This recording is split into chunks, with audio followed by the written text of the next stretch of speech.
먼저 7장 진짜 회개와 가짜 회개입니다. 예수님께서 마태복음 7장에서 불법을 행하는 자들아 내게서 떠나가라 라고 말씀하셨습니다. 이 구절을 보면 핵심 단어는 행하는 이라고 말씀하고 계십니다. 이 행한다는 뜻은 자주 혹은 규칙적으로 무엇을 하다, 배우려고 자주 무엇을 하다라는 의미로 해석이 되는데, 죄를 범하는 것도 죄책감 없이 죄를 습관적으로 반복한다는 것을 의미합니다. 그러면서 사람들은 자신이 연약하다는 이유로 죄 짓는 것을 합리화시키곤 합니다. 세상에 완벽한 사람은 없다며 나는 꽤 괜찮은 사람이라고 말하곤 합니다. 하지만 여기서 문제는 참된 회개가 빠졌다는 것입니다. 하나님의 마음을 아프게 한 것에 대해서는 사람들은 전혀 죄송스러워하지 않습니다. 교회에서는 동성연애, 간통, 술 취함과 같은 죄를 하나로 묶고 증오, 다툼, 험담 같은 죄는 다른 부류로 분류를 합니다. 하지만 하나님에게 있어 죄는 그냥 죄일 뿐입니다. 이러한 사고방식은 판단하는 마음에서 비롯된 것이라고 말씀하시고 계십니다. 오늘날 우리 사회의 문제점은 종교의 영향으로 죄인들을 구별한다는 것입니다. 작은 죄든 큰 죄든 죄를 죄로 여기지 않고 적당히 넘어가는 자들은 주님으로부터 마지막 심판날에 나를 떠나라 라는 말을 들을 가능성이 높습니다. 고린도후서 말씀을 보면 바울은 세상 사람들이 아닌 교회의 성도들에게 편지를 썼습니다. 회개는 세상 사람들에게도 절실히 필요하지만 교회에도 필요한 것입니다. 이 성경 구절에 의하면 죽음에 이르는 근심과 생명에 이르는 근심에는 차이가 있다고 말씀하고 계십니다. 먼저 세상적인 근심과 경건한 근심인데, 그 차이가 세상적인 근심은 자신을 위한 근심이지만 거룩한 근심은 예수님께 초점을 맞춘 것입니다. 세상적인 근심은 죄의 결과로 인해 오는 고통 때문에 걱정하는 것이지만 거룩한 근심은 죄로 인해 하나님과의 사이가 멀어짐을 걱정하는 것입니다. 그래서 이 진리를 알게 해주는 예화로 사울 왕과 다윗 왕의 이야기가 있습니다. 하나님께서 사울 왕에게 아말렉을 공격하라고 명령하시고 전리품으로 취한 모든 것을 전멸하라고 말씀하셨고, 사울은 승리를 했습니다. 이렇게 아말렉 왕을 승포하고 가축 중에 좋은 것들도 그대로 남겨두었습니다. 하나님께서 사무엘에게 이를 전하라고 하셨고 사울에게 죄를 직면시키셨습니다. 다윗도 저희가 잘 알듯이 우리아의 아내인 밧세바와 간음을 했습니다. 그리고는 우리아가 적에게 살해되도록 전열의 가장 앞쪽에 배치하였습니다. 이때도 나단 선지자가 다윗을 찾아가 죄를 직면시켰습니다. 이렇게 두 왕 모두 죄를 지었지만 회개하는 모습에서 다른 모습을 보입니다. 사울은 하나님의 말씀대로 행했다고 변명을 했고, 사울은 사무엘이 옳다는 것을 알면서도 자신을 합리화시키고 다른 사람들을 비난했고, 마지막 궁지에 몰려서야 자신의 죄를 인정했습니다.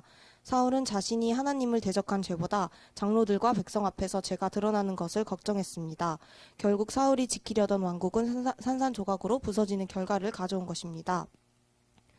반대로 다윗은 자신의 죄가 드러나자 당장 내가 여호와께 죄를 범하였다라고 고백을 했습니다. 다윗은 주변 사람들이 어떻게 생각할까 그것을 염려하기보다는 하나님께서 어떻게 생각하실 것인지를 신경 썼고 그 자리에서 당장 엎드려 회개한 것입니다. 다윗은 하나님의 마음을 추구한 반면 사울은 자기 왕국을 추구한 것입니다. 이렇게 하나님의 뜻대로 하는 근심은 후회할 것이 없는 구원에 이르게 하는 회개에 도달하지만 세상 근심은 사망으로 이르게 한다고 성경에서 말하고 있습니다.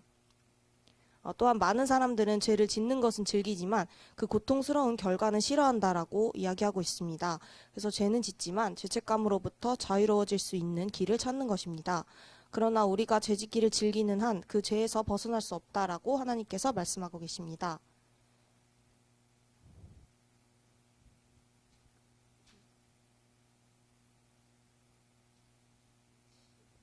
다음은 죄에 대해서 살펴보겠습니다. 죄는 첫째, 죄로 인해 예수 그리스도가 십자가에 못 박히셨음을 우리는 기억해야 한다고 말씀하고 계시고, 두 번째, 죄를 지으면 하나님과의 사이가 멀어진다라고 말씀하셨고, 세 번째로 죄는 사탕발림을 한 독약이다라고 설명하고 있습니다. 로마서 말씀을 보면 바울이 믿지 않는 신자들에게 이렇게 이야기했는데, 육신대로 사는 것의 위험성과 죄를 적당하게 처리하는 것의 참담한 결과에 대해서 경고한 말씀입니다. 죄를 지은 사람에게 그들이 듣고 싶어하는 말이 아닐지라도 진실을 이야기해야 한다고 합니다. 하나님은 단순히 아는 것 그 이상으로 인간의 마음과 정신이 변화되는 것을 바라십니다. 하나님께서는 죄를 품고 있는 성품 그 자체를 회개하라고 부르고 계십니다. 목회자가 전하는 말씀을 듣고 회개 기도를 드리고 헌신하기로 작정한 사람 중에 그에 합당한 열매를 맺지 못한다면 그것은 제대로 된 회개가 아니라고 말씀하고 계십니다. 회개는 한번 기도하고 끝나는 것이 아니라 평생 지속되는 생활 양식입니다. 회개는 마음에서부터 변화를 결심하는 것입니다. 고린도 후서에 보면 바울이 첫 번째 편지를 고린도 교회에 보내면서 그들의 세속성을 책망한 것을 볼 수 있습니다. 그 이후에 바울은 회개에 합당한 7가지 열매에 관해서 이야기를 하였는데 첫 번째로 보면 간절함입니다. 마음의 뜻을 정하면 사람은 간절해지고 한 것에 집중하면서 부지런해진다고 합니다. 신앙의 뿌리가 없는 사람은 영적인 세계와 이 세상을 왔다 갔다 합니다. 그러다 보면 영적으로 나태한 자가 되어버립니다. 두 번째는 자신을 깨끗게 함입니다. 진정한 회개는 반드시 양심의 자유를 누리게 되어 있습니다. 세 번째는 의분입니다. 회개는 죄악을 미워하는 마음을 줍니다. 많은 신자들이 의로움을 사모하지만 죄는 미워하지 않는 것입니다. 죄를 미워하면 삶에서 하나님의 기름 부음이 증가한다라고 합니다. 네 번째는 경외입니다. 모든 기독교의 경건한 것은 하나님을 두려워하는 것에 기초합니다. 다섯 번째는 사모함입니다. 우리의 기도 시간에 생명력이 없는 것은 우리의 사모함이 강하지 않기 때문이고 회개는 우리를 사모하게 합니다. 여섯 번째는 열심입니다. 예수님은 미지근한 교회에 대해 책망을 하셨고, 일곱 번째 변증입니다. 변증이란 안갚음 혹은 변호를 의미하는데 사탄을 대적하는 가장 좋은 방법은 바로 하나님께 복종하는 것입니다. 이렇게 회개는 경건한 열매를 맺게 합니다. 경건함이란 하나님께서 주시는 은혜의 산물이지 육체의 노력의 결과가 아닙니다. 경건함에 이르는 길은 회개하면서 겸손히 자신을 낮추는 것뿐이라고 하나님께서 말씀하고 계십니다. 네. 8장 자기의 복음입니다. 오늘날 많은 사람들이 예수님을 자신의 주라고 고백을 하지만 예수님이 진짜 그들의 주인은 아닙니다. 예수님께서는 너희는 나를 주여 주여 하면서도 어찌하여 내가 말하는 것을 행하지 아니하느냐라고 말씀하셨습니다. 지금 이 시대의 메시지는 예수님께 무언가를 얻어가라 이렇게 외치곤 합니다. 예수님은 사람들의 문제를 해결해주는 해결사로 전락한 것입니다. 이러한 모든 과정 중에 한 가지 간과한 것이 바로 진정한 회개입니다. 교회에 사람을 등록시키는 일은 어렵지 않습니다. 그러나 그들은 하나님 나라의 진정한 자녀들이 아닌 것입니다. 다음은 예수님께서 한 젊은이를 어떻게 다루시는지 한 예화에 대해서 말씀하고 계십니다. 야고보서를 보면 부자 청년이 예수님께 달려와 무릎을 꿇고 무엇을 하여야 영생을 얻는지 애원하는 것이 나옵니다.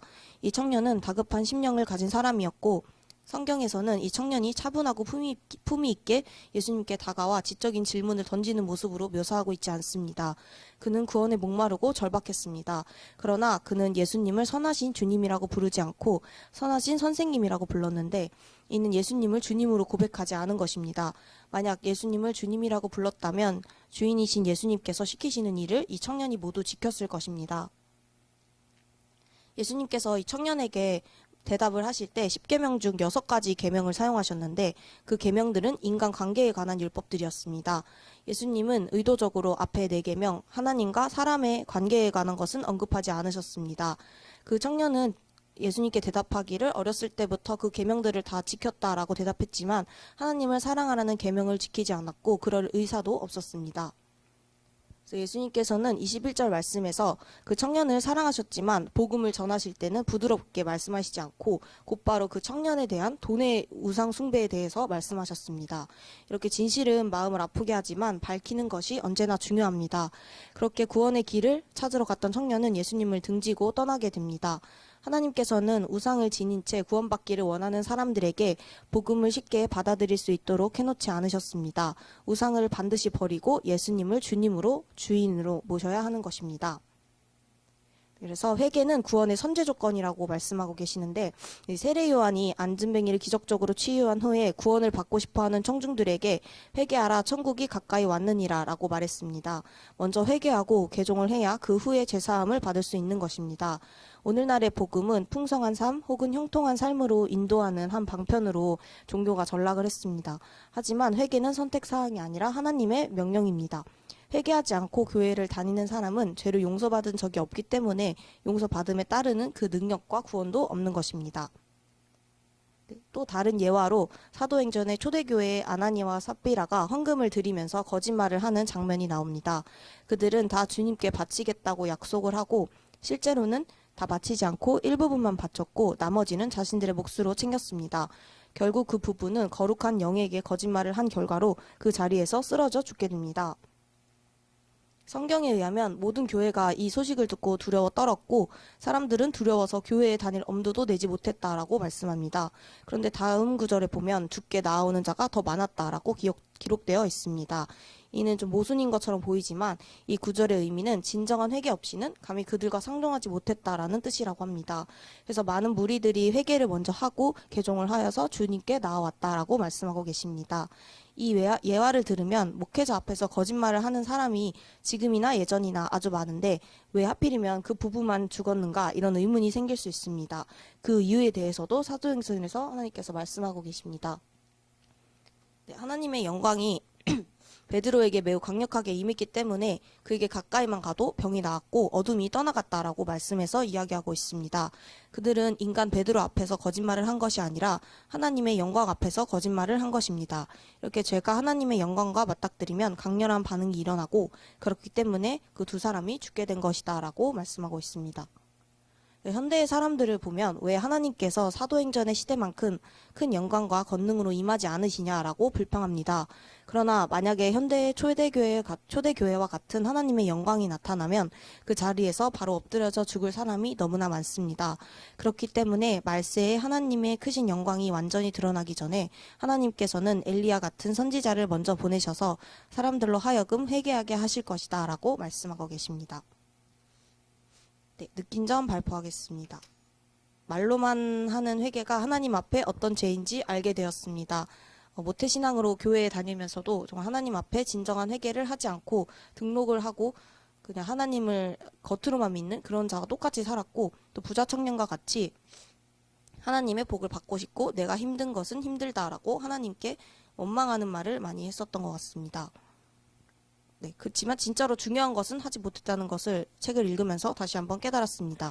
하나님께 전부를 드리는 게 어떤 것인지 이제는 깨닫고 공부를 해서 알지만 아직도 저의 감정과 생각들이 들어가는 것을 좀 인간으로서 할 때가 있는데 그럴 때마다 하나님 앞에 회개로 나아가고 죄를 미워하는 마음을 가지도록 하겠습니다. 죄를 미워하지 않으면서 하는 회개는 가짜 회개라고 말씀하셨는데 제가 버리지 못하는 죄들을 미워하고 빨리 끊어내도록 해야 하겠다고 느꼈고 죄의 결과로 인해 저에게 오는 것들을 늘 경각심을 가지고 또 남 탓하는 것을 버리고 회개하는 것 말고는 다른 길이 없다는 것을 기억하도록 하겠습니다.